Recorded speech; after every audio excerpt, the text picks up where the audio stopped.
Varahi silks మన నెల్లూరులో September 25వ తారీఖున గొప్ప ప్రారంభం. నమస్తే గురుగారు. వాగర్థావివ సంపృక్తౌ వాగర్థ ప్రతిపత్తయే జగతః పితరౌ వందే పార్వతీ పరమేశ్వరౌ ఆదిత్యాయ చ సోమాయ మంగళాయ బుధాయ చ గురుశుక్రశనిభ్యశ్చ రాహవే కేతవే నమః. శృంగేరి జగద్గురు పీఠాధిపతులకి కంచి పీఠాధిపతులకి నమస్కారములు తెలియజేసుకుంటూ కార్యక్రమాన్ని ప్రారంభిద్దాం. గురుగారు, శరన్నవరాత్రుల శుభాకాంక్షలండి. మీకు వీక్షించేటువంటి మన సుమన్ టీవీ ప్రేక్షకులకి అందరికీ కూడా శరన్నవరాత్రి శుభాకాంక్షలు.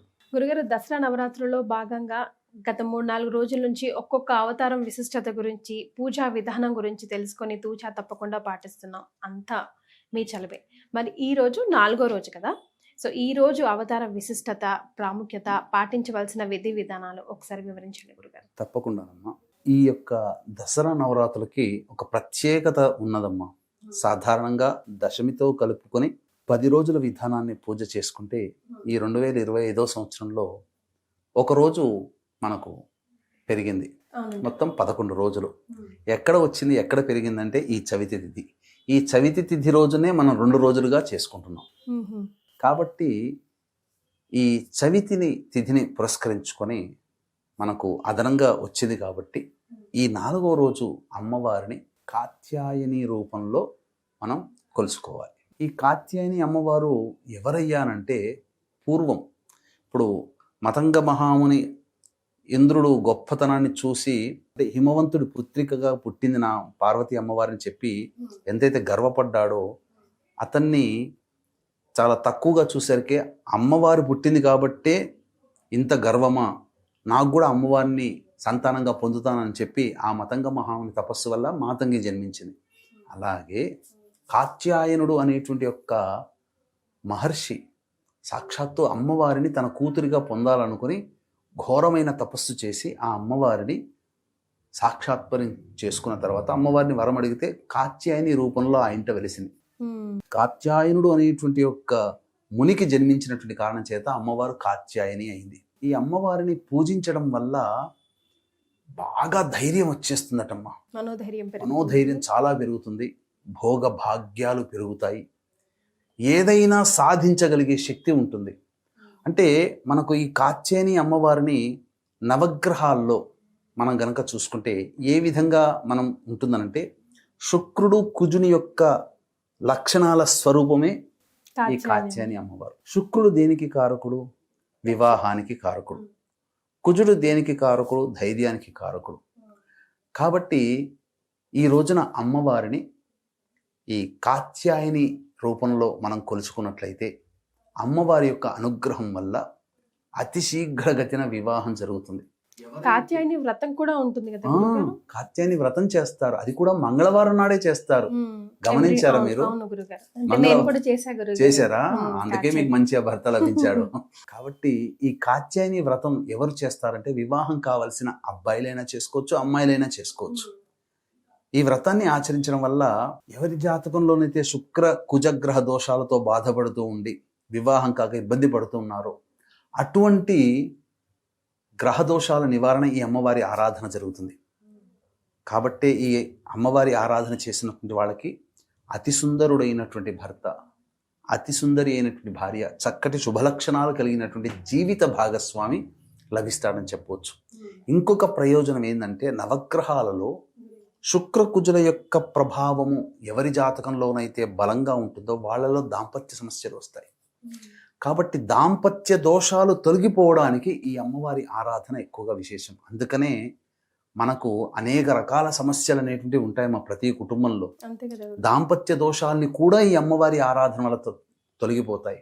కాబట్టి ఈ అమ్మవారిని ఎవరైతే ఆరాధన చేస్తారో వాళ్ళకి వివాహాలు జరుగుతాయి. అన్ని విధాలుగా ప్రతి ప్రయత్నంలో విజయ దుందుబిని మోగిస్తారు.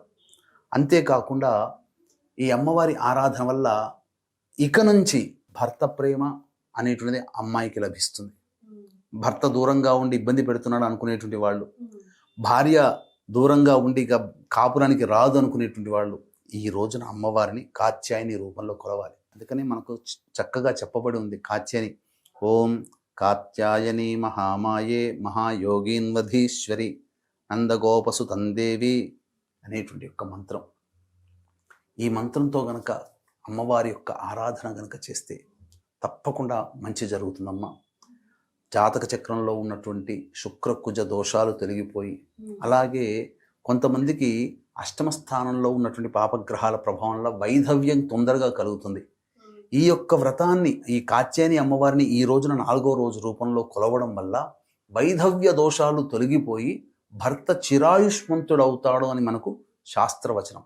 కాబట్టి వీక్షించేటువంటి ప్రేక్షకులు చక్కగా ఈ అమ్మవారిని కాత్యాయని రూపంలో ఈ రోజున కొలవండి.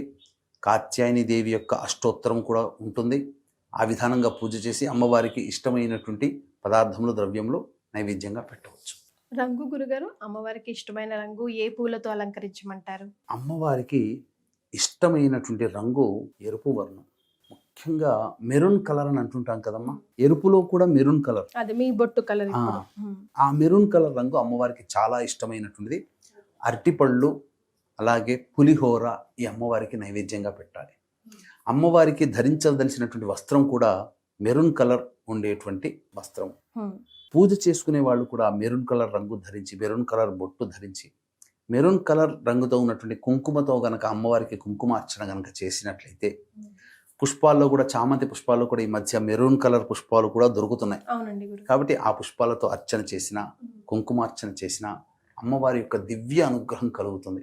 వీక్షించేటువంటి ప్రేక్షకులు కూడా ఈ అక్టోబర్ 6వ తారీఖు రోజున ఆశ్వీజ శుద్ధ పౌర్ణమి, దీన్ని పురస్కరించుకొని మీ యొక్క కోరిక సంపూర్ణంగా నెరవేరాలి అమ్మవారి యొక్క అనుగ్రహం వలన అని చెప్పి ఈ వాంఛా కల్పలతా సిద్ధి హోమము, అలాగే గురుగ్రహము అక్టోబర్ 10వ తారీఖు రోజున కర్కాటక రాశిలోకి ప్రవేశం చేస్తున్నారు. కాబట్టి 12 రాష్ట్రాల వారికి కూడాను ఇంట్లో శుభకార్యాలు జరగాలి, శుభ సంకల్పం నెరవేరాలనే ఉద్దేశంతో బృహస్పతి గ్రహ మూలమంత్ర హోమంతో పాటుగా మీ జాతకరీత్యా కలుగు వివాహ, విద్య, ఉద్యోగ, దాంపత్య, అనారోగ్య సమస్యల నివారణకి వివిధ రకాల హోమాది కార్యక్రమాలు జరిపించి, మీ గోత్రనామాలతో జరిపించి, శక్తిపాతం చేసినటువంటి కరుంగలి మాల మీకు ఇవ్వడం జరుగుతుంది. సాయంత్రం 6 గంటలకి ప్రారంభమవుతుంది. కాబట్టి అక్టోబర్ 6వ తారీఖు లోపల 5 గంటల లోపల మీ గోత్రనామాలు కార్యక్రమం తదనంతరం కాంటాక్ట్ చేసి నమోదు చేసుకోవచ్చు. చాలా సంతోషం గురుగారు. దసరా నవరాత్రుల్లో భాగంగా 4వ రోజు కాత్యాయని అమ్మవారిగా అమ్మవారి విశిష్టతని తెలియజేశారు. ధన్యవాదాలు. సర్వం శ్రీ ఉమామహేశ్వర పరబ్రహ్మార్పణమస్తు.